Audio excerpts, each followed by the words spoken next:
This time on Graveyard Carz.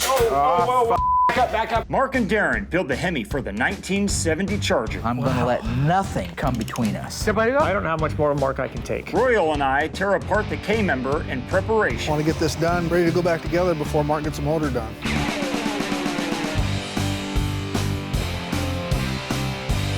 And then we team up to paint and fire up the Hemi engine for the first time in over 30 years. This thing's called the elephant for a reason, stupid. On this episode of Graveyard Carz. Got that car coming to get you, Barbara. The unburied dead are coming back to life. I'm Mark Warman, and together with the most critical man in the world, Darren Kirkpatrick. Give me a gun! My son-in-law, Josh. Oh, yeah! And my best friend, Roy. Well, all right! We bring dead muscle cars back to life, to exactly the way they were on the day they were born. If we don't kill each other. It's gonna be a bloodbath.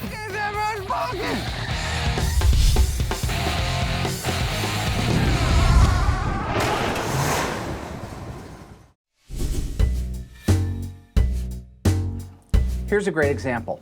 Great show, guys. Love the Mopars. Darren is a pain in the ass. Get rid of him. Love watching the show. If I take another 2 seconds of Darren, I'm going to veer into oncoming traffic. Darren is possibly the biggest pain in the ass the entire world has ever known. Get rid of him. Why does he want to drive Royal's Jeep? Darren. I should elaborate that and put it in a sentence. I agree with everybody else. The show is great, but too much childlike behavior, and it all stems from Darren and his immature attitude. Get rid of Darren. I can't do this anymore. This is too much for me. I'm trying really hard to do a good job, and all I'm getting is backlash. What? The Hemi is on the engine stand. Great, let's go. I've been waiting for it to get done. 3-foot rule, bro. No. 3-foot rule. You got the tools out there, buddy? What are you so gung-ho about? I've been waiting a long time for this. What are you talking about? Mark just gave me a little talk, says I'm doing great. Since the last time you saw us on Graveyard Carz, we made a lot of progress on some of the cars in the shop, as well as took time to enjoy the holiday season. The city of Springfield made the obvious choice in selecting the Graveyard Ghouls and yours truly to lead the 61st annual Springfield Christmas Parade. The Ghouls and I were joined by the mayor herself and the city council. This was a great opportunity to show off the cars from last season, as well as have some great fun. As everybody knows, we're constantly improving the shop and the equipment so that we're able to do the best restoration possible. So recently I purchased an Auto Body Buddy lift, and after the purchase, Tom came out from the company and helped me set it up and show me the exact ways to make the pulls with this particular piece of equipment. We've been manufacturing frame machine and unibody equipment since 1980. After 15 years of frame machines, we realized it's not the answer anymore in the body shop today. So we invented a machine here that we can use on any car that comes in the door, 10 out of 10, regardless of what you're doing. We've built a very unique machine in that it's just 3 inches thick and lays flat on the floor. Stays out of your way, doesn't tie up a lot of shop space. We just gained about 400 square feet in the shop that we didn't have before, and every single square inch counts in this business. We also got a lot of work done on Mark and Elena's 1970 FE5 Rally Red Cuda. We installed the grille, front bumper, tail lights, rear bumper. We got the exterior door handles and some exterior trim on. And a lot of other little things have been done on Mark and Elena's 70 Cuda 383 that push us that much closer to the finish line. While you were gone, I put the 400 together for the 72 Charger. Got the 340 sent out, it's back, it's ready to go together.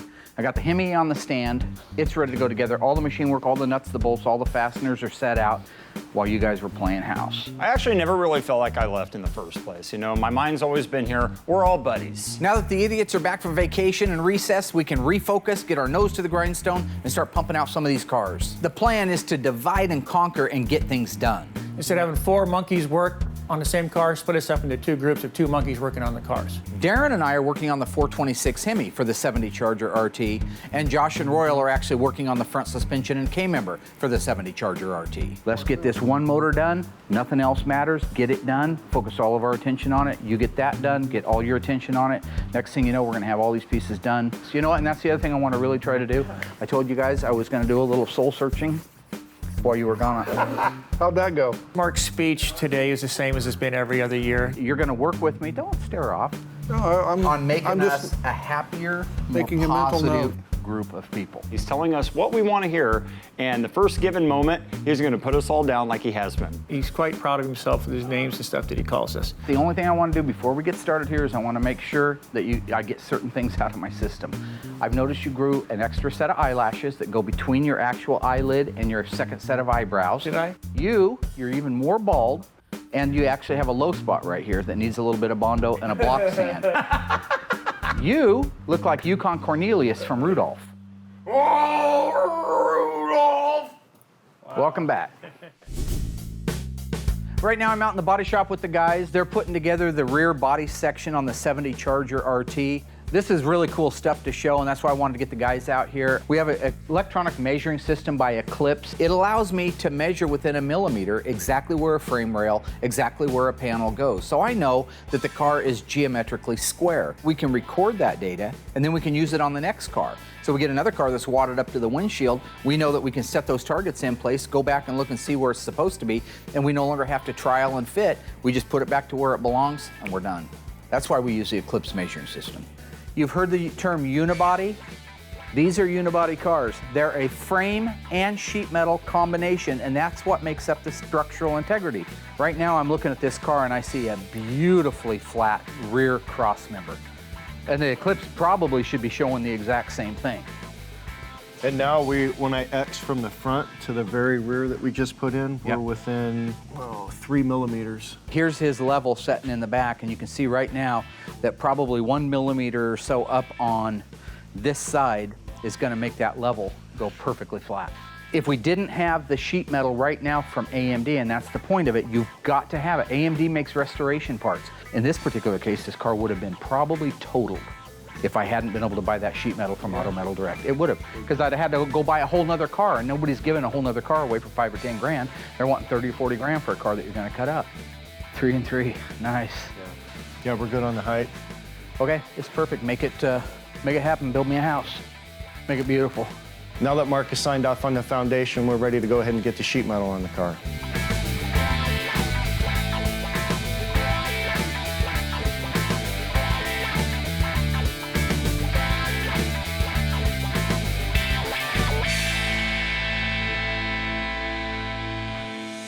This season on Graveyard Cars, we have a ton of restorations, but we are out of time and we're out of space. Our first priority is Mark and Elena's 1970 Plymouth Cuda 383 automatic. We also have Kimberly Cook's 1970 Barracuda Convertible 383 two-barrel to finish. It's been painted, parts have been cleaned and ready for final assembly. Also in the shop is a 1970 Plymouth Superbird 444 barrel. We've been working on this car since season 2, and we have all the AMD sheet metal in place. Bodywork is done. It's been final primed and is now ready for paint. Yellow 72 Dodge Charger that belongs to Jim and Mitzi, truthfully, is not one of my favorite cars here at Graveyard Cars. Even though it's more of a big yellow boat than a car, it still has a great story behind it. Also coming through is the most recognizable Mopar in television history, the world-famous 1969 Dodge Charger General Lee. This is only the tip of the iceberg. Still waiting in the queue are some of the rarest and most iconic Mopar muscle cars Chrysler ever built.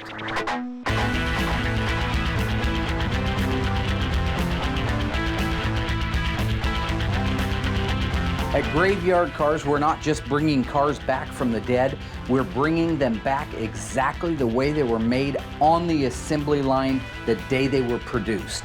We bring history back one legend at a time.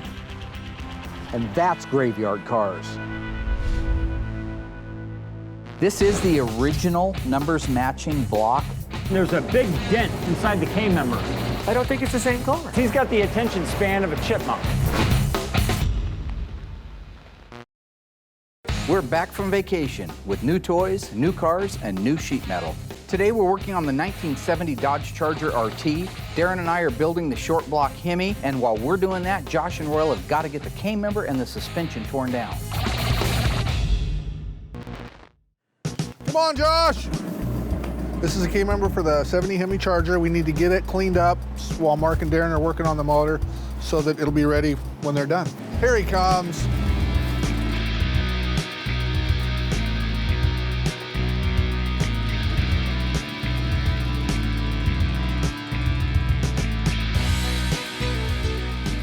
Beautiful Oregon rainy day, Royal.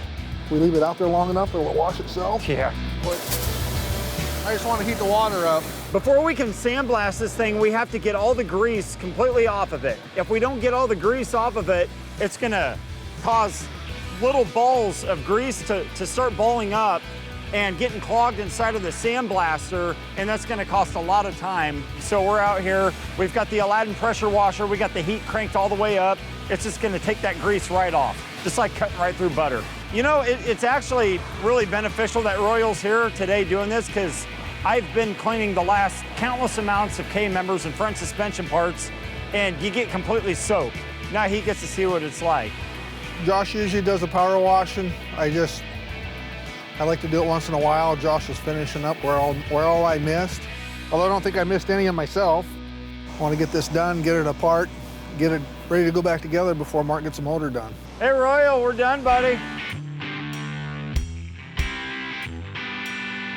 Today we're putting together the 426 Hemi for the 1970 Dodge Charger RT. The machine shop has done all the work on the engine. It just came back a couple of days ago, so I just did a little bit of fine tuning and fine cleaning on it, and now we're gonna start, me and Tweedledum here, gonna start putting together the short block. You know, I've never worked on a 426 Hemi engine before, so that's going to be exciting. The street Hemi became available in 1966. You know, this is a 1970 426 Hemi engine. Again, I know not much about it, but I'm sure with Mark and the books, you know, we'll get it together right and I'll learn a lot. This is the original numbers matching block. These are the last 8 characters of the VIN number of the 70 Charger RT. That's what we mean when we say an original numbers matching block. The VIN number matches the VIN number of the car. The first thing that we're going to put in the engine is the crankshaft. And before we put the crankshaft in, we have to put the main bearings in place.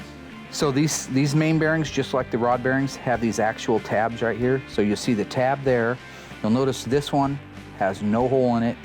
This one has the hole, and the tab is there, and the tab is there. So we know that it goes down here,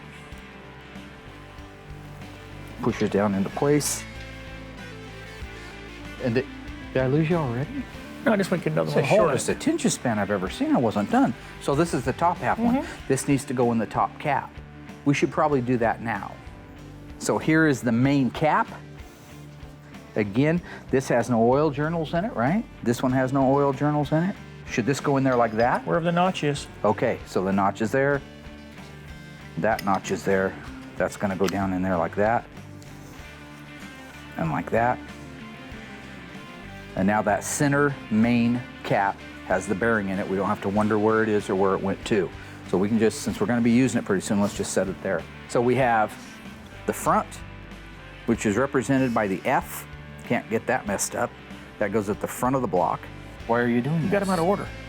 I wasn't done, This is the front one, so it'll end up going down here at the front, like that. Once the crankshaft is installed, this will be 2, this will be 3, this will be 4, and this will be rear. Now that we have it all cleaned up, we'll get it in here, look for any production marks that we can find. We're gonna go ahead and disassemble everything on this. You know, obviously everything is completely rusted over, so we're gonna make some noise, we're gonna make a mess, but after we get done disassembling everything off of here, we're gonna get it organized. We'll take it through and start getting all the bushings taken out of everything, and after that process is done, then we'll start the sandblasting. So it's kind of a long process, but it's worth it. It's going pretty good without Mark here. Nice job, Royal. Okay.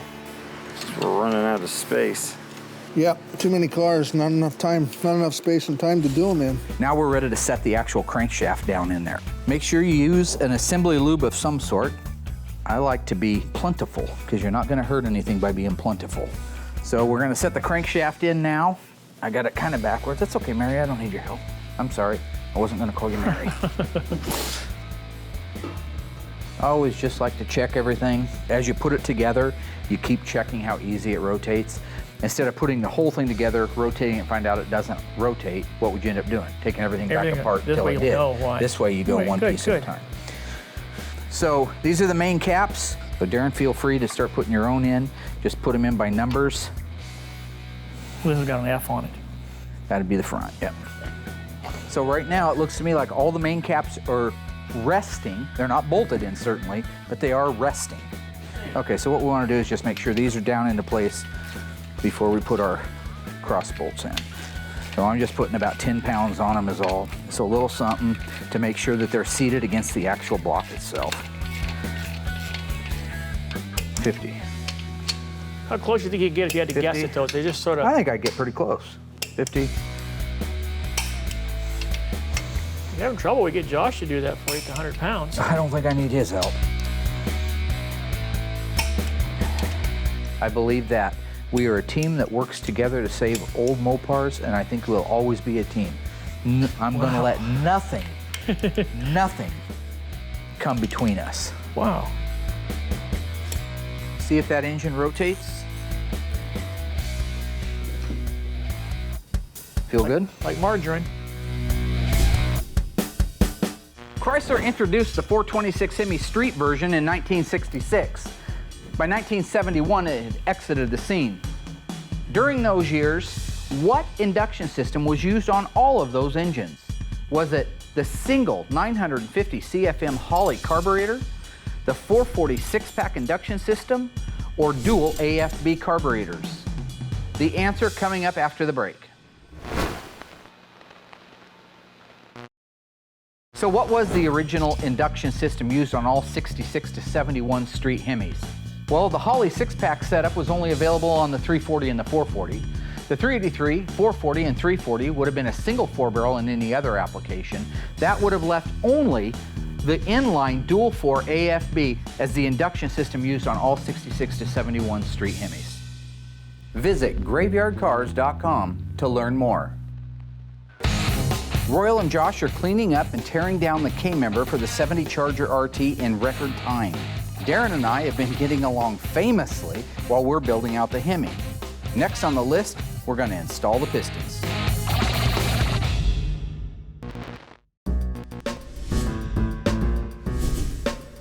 Here's what I want to do. I start putting the Pistons in right now.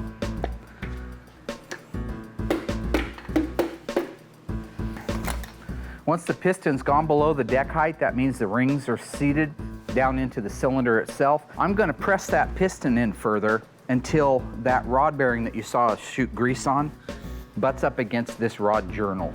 Then we'll put the cap on it with some lube and it'll be ready to torque down. Sounds nice. That's it, huh? Everything's been going great this morning. Things have been working out perfect, getting a lot done. Out of the blue, Darren decides he's going to play the game. There you go. Back, back, back. Hold. This thing's got to be rotated that. That's why the bar's on there, Tiger. You put it anywhere you want. You're not going to rotate it that way. You're going to rotate it with this. I used to be able to count all the crazy things that Darren was, but he just adds to it every day. It's gotten to a point where I can't keep track of it. Trying to rotate a crankshaft with your hand. Why? I mean, Superman couldn't do it. Why are you trying to do it? God, really? What position do you want it in, buddy? Farthest away. Perfect. On Friday. It is Friday. God, it's a miracle. Nope. Nope. What? Comes up solid, it sounds like. That's the game. Shove a stick of dynamite up my ass, just like Bugs Bunny. You idiot. What's wrong with you? See the rod bearing laying down inside the block? There's no bearing on it. That was your whole job, was just to make sure that that bearing. That was my whole block. job? More make me look bad, right? You're trying to change this. You remember? did it yourself, bud. I drove the pistons in there. The whole reason I'm having Darren help me on the Hemi is because he wanted to learn, and I know he's detail-oriented. Why he isn't paying attention to the one and only thing that I'm having him do is beyond me. It's not my fault the bearing fell out. It was my fault that I didn't notice the bearing that had fallen out, but it's probably being belittled by Mark at the time where I didn't even notice it. All you had to do is make sure the bearing the first stayed time in. without shaking like an earthquake. That's what it was? Really? Yeah, like an earthquake. That's what? Yeah. Everybody go? What's wrong? Well, you know, this is just not going to stop overnight with Mark because, you know, you're just like a marathon runner. You don't start running the marathon your first day. You start out by maybe running half mile. You know this is all because of you, so you should Yeah, shut I know the it is. f*** up. Okay, Mark. In all actuality, I'm helping Mark build up a tolerance to myself so that we'll all get along better at Graveyard Cars. You could have took the piston clear out, but... Yeah. F*** off. Oh, yeah. Josh, let me teach you something. I don't know if Marcus showed you this or not. Yeah, I like disassembling this stuff. It's, you know, it's just kind of a rip and tear, and then take your time putting it back together. Make sure you got it right. Those look a little burnt. See how they're discolored? So would that mean just using New his ones. brakes too much, or? Oh, they could have been over tightened. Royal and I always get along. He doesn't sit there and belittle me like Darren and Mark. And on top of that, he's showing me new tricks without yelling at me. Ah, imagine that. Potato, French fries. Don't say that around Mark, you'll make him hungry.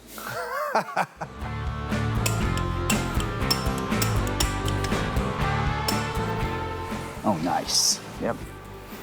I'm trying to feel if there's any kind of resistance. If you don't do that and you have one that's too tight in there, it'll spin that bearing instantly as soon as the engine starts up. I always like to check the journals. I mean, just in case you've got a Josh or a Darren or a Royal working in your plant, and they drop the box and chip the edge of the journal, I want to just take a look at it, make sure it's all butymous. The Hemi camshafts from the factory used 3 bolts that held the timing gear to it, where a 440 and the regular wedge engines used 1 single bolt, which was a 5/8 head. This actually uses 3, representing the extra torque and the extra horsepower. So from here, we're just going to very carefully, not to hit those cam bearings, we're going to just float it through there. Just be very careful not to nick those. They have a coating on them. There we go, and we are in. Camshaft is installed, so next thing we have to put on is the timing chain and gear set. There are timing marks that have to be lined up. So you can see that that mark there is straight in line with that mark there. But you see all the time you're in check. Perfect alignment. That is when you hear people refer to, and I've referred to it, top dead center. First thing that has to go on, this is called an oil slinger. It's gonna grab hold of this, it's gonna slosh it around and help keep the cam shaft, crankshaft, and timing chain lubed out here. Next component is our timing cover. There are 4 larger and 4 smaller bolts, Darren. And I have a feeling you're gonna knock them all over before you even start looking, right?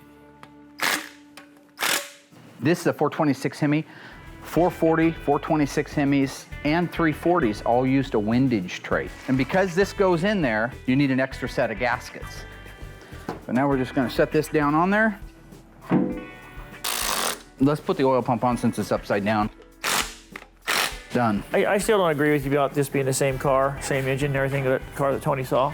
What are you talking about? I don't think it's the same car. It's gotta be the same car. They doesn't made have- 56 of them. So that means there's 55 other ones.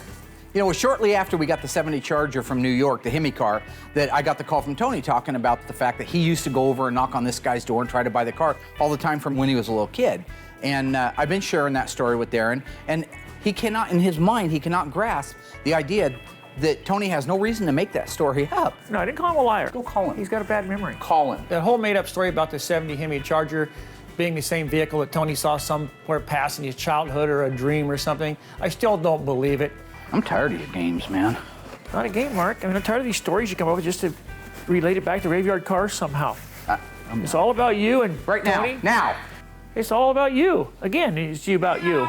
I'm coming, Mark.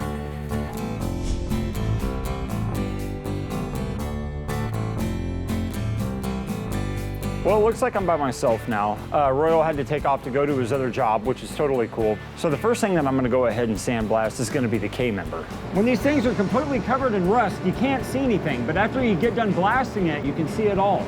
Well, I just got done blasting over one general spot, and there's a big dent inside the K-member. But I don't know, my guess is it either rammed into something or something rammed into it. Boy, I cannot be thankful enough for these metal awnings. You take a look outside right now, man, it's a monsoon. It's like this 24/7 here in Oregon. It just rains, rains, rains, rains, rains. I'd be drenched. Mark wouldn't care. Mark loves to see people miserable. I mean, honestly, you don't see him over here sandblasting. You know why? Because he's got the attention span of a chipmunk.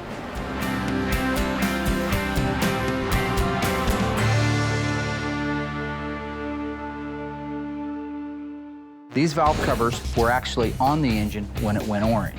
No matter what I do, it seems like I do it wrong. Battery. Oh, whoa, whoa, whoa. Back up, back up.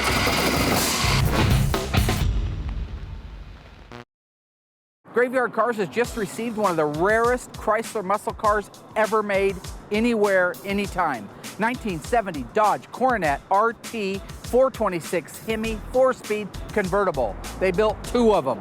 You're looking at one. Let's check it out. In 1970, Dodge built 2 Coronet RT convertibles optioned with the 426 Hemi. What's your problem? No, I'm just standing. This is one of the 2. This one was exported to Canada, the other one stayed in the United States. This is a pistol grip console shift 4-speed. You're just jealous because they made 916 a year and they only made 2 of these. How many yours did they make? Doesn't matter. You are. This car is the rarest car so far to come to Graveyard Cars for total production numbers. We've had them that were 1 of 1, 1 of 2, but that's after you break down the colors and the options. This is only 1 of 2 cars ever built. It was restored 10 years ago. It's back to be restored right. Graveyard Cars is what we do. Nice face.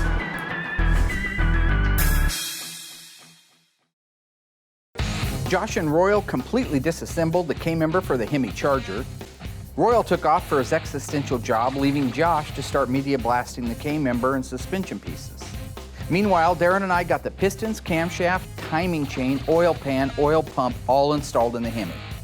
And just when I thought we were getting along, Darren starts playing the game. Now I gotta go call Tony D'Agostino and settle an argument.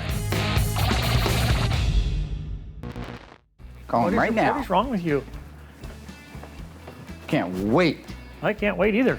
So I called Tony right up, got the jack-eyed weasel in there on the phone, and let Tony explain to him that he used to live in Highland Mills, same town. What are the odds, right? What are the odds that he used to leave a business card on another 70 Hemi Charger? Hello, Tony's Mopar Parts. T, it's Mark. Hey, how you doing, bud? It's a better chance that I'll like Darren by the end of the year than there is that he would go up and knock on another door and have it be a different 1970 Dodge Charger 426 Hemi 4-speed burnt orange with a black top and black interior. I don't know, a little over a month or so ago, I was talking with one of my friends and he has a memory like a vice, and he said, do you think that Hemi Charger they have out there is that one we used to look at up in New York there that you knew about? So I asked Mark, and he goes, yep, that's where the car is from, Highland Mills. I don't think it's a different car. So it is possible though, right?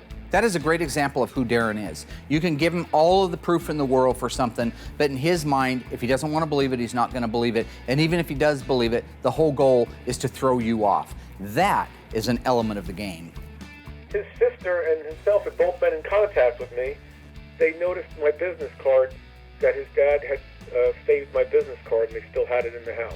You know, Tony is the smartest Mopar individual I've ever met as far as facts, figures, and parts, etc. But I still don't believe that's the same car Tony saw back in his childhood and his youth. So it's not the same car. You know, that's a great example of why Darren is great to have around the shop, and the only reason is he's pessimistic. He finds the bad, the negative, the impossible in everything. So to not believe Tony and to not believe that scenario only plays into who his character is. So having him QC something is great because it has to be perfect or it's not going to get past Darren. I don't think it's the same car. Yeah, it's looking a lot better now. We got a couple more spots left on here. Concentrate on the big rust spots. In areas like this right here where there's all the pits, you have to hold the blasting gun point blank with it and slowly work your way up and down so that you can get all the rust out of there, because if you don't, you're gonna eventually have to take the paint off if you put paint on it. Take the paint off, re-blast it, because that rust is just gonna continue to spread. All right, I'm gonna put this back in, get this thing done. So we have our cylinder heads on and they're torqued spec. We have our rocker arm assemblies in place and the valves are set to spec. So really where we're at now is to install the intake manifold next. After that, we can put the water pump housing on, valve covers, and move this out to the booth so we can get some color on it. Tell me where the front and where the back of this intake is. You know, I understand Mark's the boss and I'm just trying to help out around here, but no matter what I do, it seems like I do it wrong. I'm just trying to help out. You have to tap him with a hammer? I want you to shut up. The guy that makes suggestions, the guy that runs it for everybody. I don't know how much more Mark I can take. I need a little hammer. Nice. Got it? Looks like it.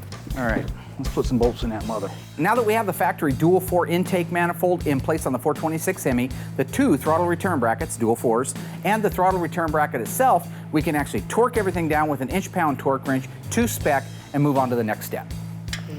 These go to 72. I'm gonna make sure this one was tight. Could we go to the center and just do all of them again? Yeah. That's what I was saying and the book was saying. 72. That's up to you, because you may know more than that damn book. I don't think so. Most of the Mopar engines came with cast iron intakes on them, but a few did come with aluminum intakes. And one of the main problems with aluminum intake is you can over-tighten it and actually warp the engine, which will cause a vacuum leak and or an oil leak. Done. Interesting. The 426 Hemi, even though the valve cover is a wrinkle black and the rest of the engine is Hemi orange, these valve covers were actually on the engine when it went orange. So what you see to be an OEM correct is this got masked off. Well, we know human beings are masking it off. There's a thing called an undermask and an overmask. Undermasking would be, one of the two existed, goes to mask it off, and he doesn't quite go all the way down to that lip, right? He's in a hurry. He's super guy. He's got to get out. There's all kinds of crazy stuff happening tonight. So he's going to run that around there. He's going to run that around there. He's sloppy. He's got 50 of these to paint. So what's going to happen is the bottom of that little rung is going to end up with some Hemi orange on it. That would be an OE correct. If he overmasked it, he would go past the valve cover onto the block. So then when you pulled it all off after painting it, you'd have a spot of bare metal right there where it got overmasked. So I'm going to try to do a good job but still show some OEM intent when I do it. We try when we can to emulate the way the assembly line did it. That's how the assembly line did it. The size of that valve cover gasket. Just give you an example. That's a Hemi valve cover gasket. Here's the valve cover for the 440. There's the valve cover for the 426 Hemi. This thing's called the elephant for a reason. You see the footprint it takes up? You stick that thing into a CUDA, which has no room inside the engine compartment, and then you try to put a power brake booster on it. That power brake booster rides right here. You ain't gonna get a valve cover off with a power brake booster on. Looking good, gentlemen. Looking good. And one of these does not have a lock washer on it right now, Mark. That's fine. I just want to get it seated down there, then we'll go through the hardware and make sure we have everything right. If you need to bombard your way around and knock me down, don't worry about it. You're like that old bat in the grocery store with that shopping cart. She's dangerous. All she's got's her eyes on that 19-cent can of clam chowder, man. She's gonna knock you down. Ain't nothing gonna get in your way. You ask her why, because I'm old. Well, good answer. We sealed the gasket to the valve covers, installed the valve covers. The water pump got installed and sealed, as well as the thermostat housing and gasket. The second generation Dodge Charger is the most abused vehicle in all of Hollywood. From the 68 Charger in Bullitt, to the General Lee, to the 70 Charger that was used in Fast and Furious. True or false? They selected these vehicles because the Charger was the only full-frame vehicle that was available at the time. The answer coming up after the break.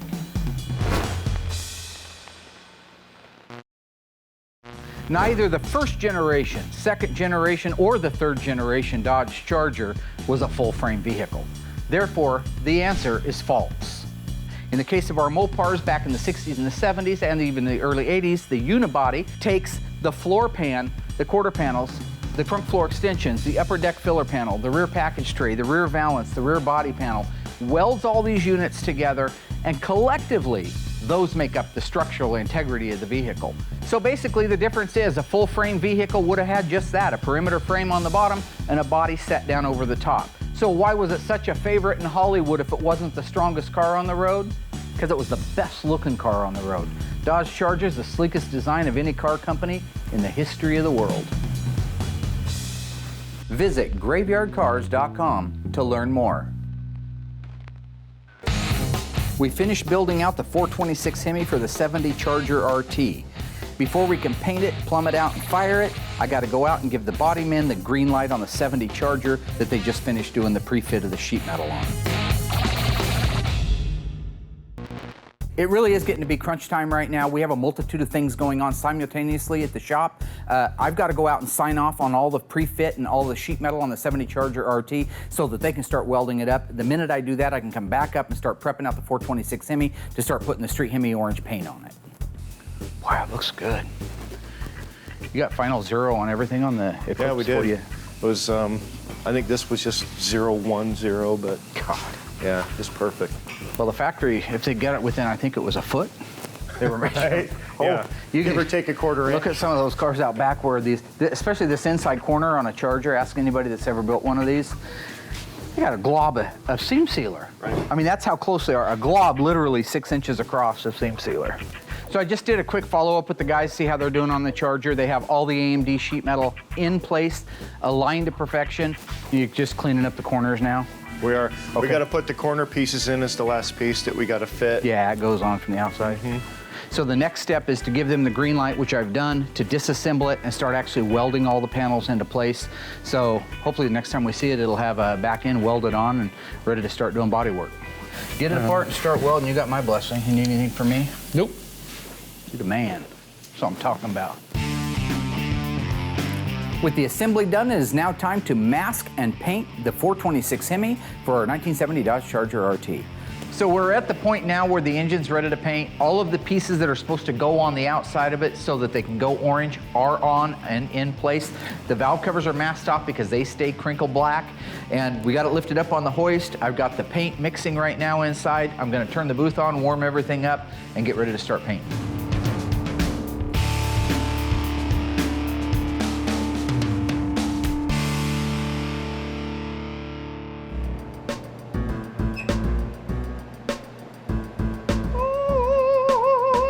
Not too bad. For the most part, I've concentrated on the pits right here where all the rust was just over encumbered in this area.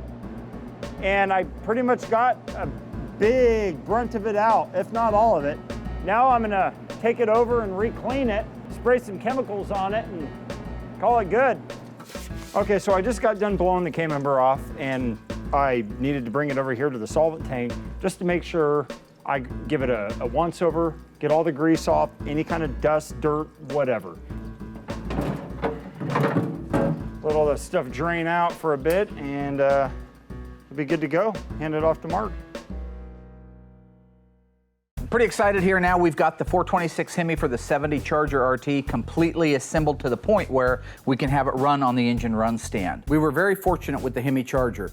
A lot of originality in it when we took it apart. The original AFB 4-barrel carburetors were still intact. They have numbers on them and they have date codes on them.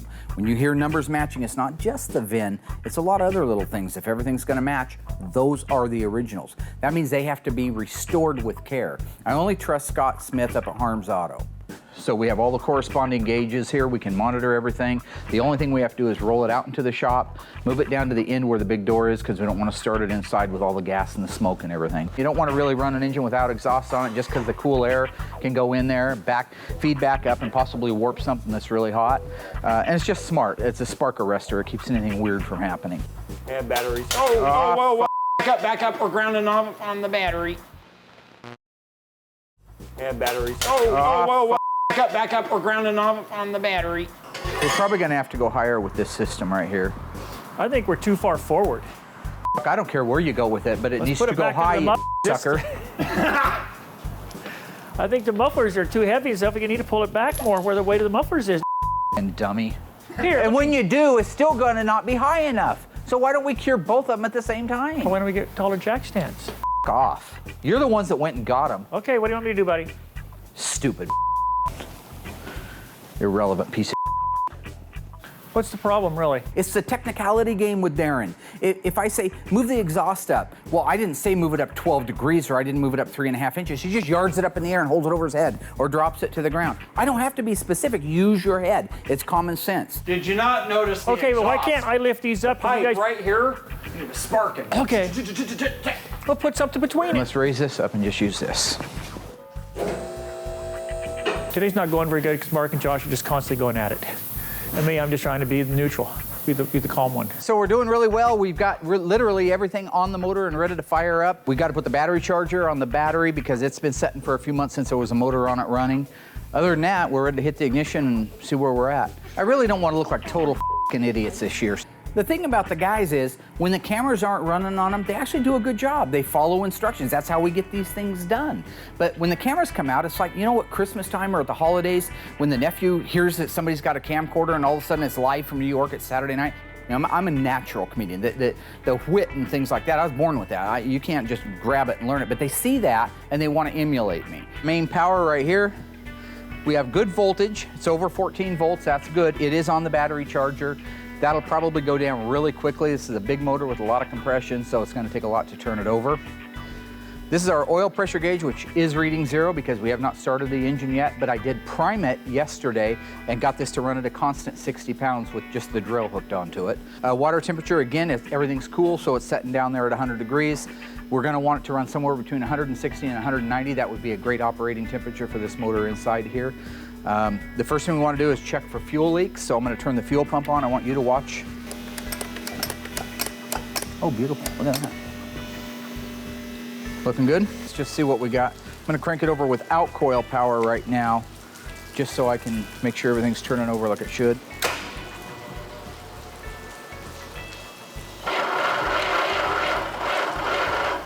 Somebody fart.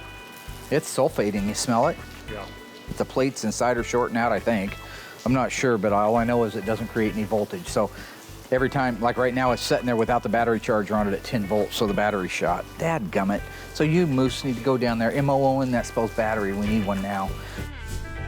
I am headed down to Napa to pick up a new battery. Hopefully, we can get this thing running. The battery's under warranty, buddy. Battery's under warranty. The battery was not under warranty. Darren got me. 2 points, Darren. 0 points, me. Half an hour to go get a battery 3 blocks down the road? Well, no, I don't need that. Guys, come on.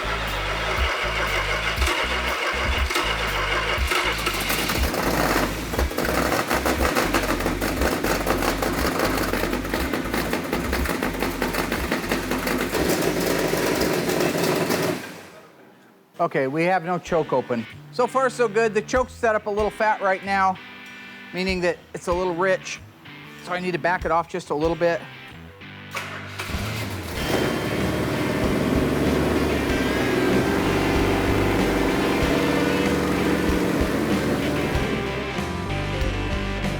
So for me, the most rewarding thing is to know that we saved the motor, it's correct, and it is now ready to go back in the car. You know, Mark makes a big deal of painting the exhaust manifolds. It just fills the shop full of pollutants and air, and we have to sit out there and breathe it. So I think it's totally wrong to paint the exhaust manifolds, because in the end, there's no paint on them anyway.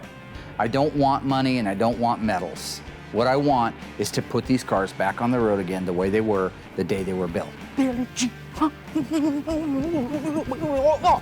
First off, Mark cannot dance. He is not Michael Jackson. I think it's completely ridiculous, and it shouldn't have any part on the show. When I get jazzed, when I get happy, when I get motivated, I dance. You don't like it? Too bad. It reminds me of the little town that didn't like the dancing going on, and Kevin Bacon came to town and had to explain to him that even David said, sing and dance before the Lord. Everything ran great. That's awesome. Nice work. Give it up. Do it or I'll bash your head in. After the engine was assembled and ran, it just sounds wonderful and no problem with the engine. It's going to make the customer very happy. It just shows how well me and Mark work together. Very, very nice. You know, it was a very good week at Graveyard Cars. Mark and myself got the 426 Hemi engine together, got it running, no problem with the engine. First time it's ran in 33 years.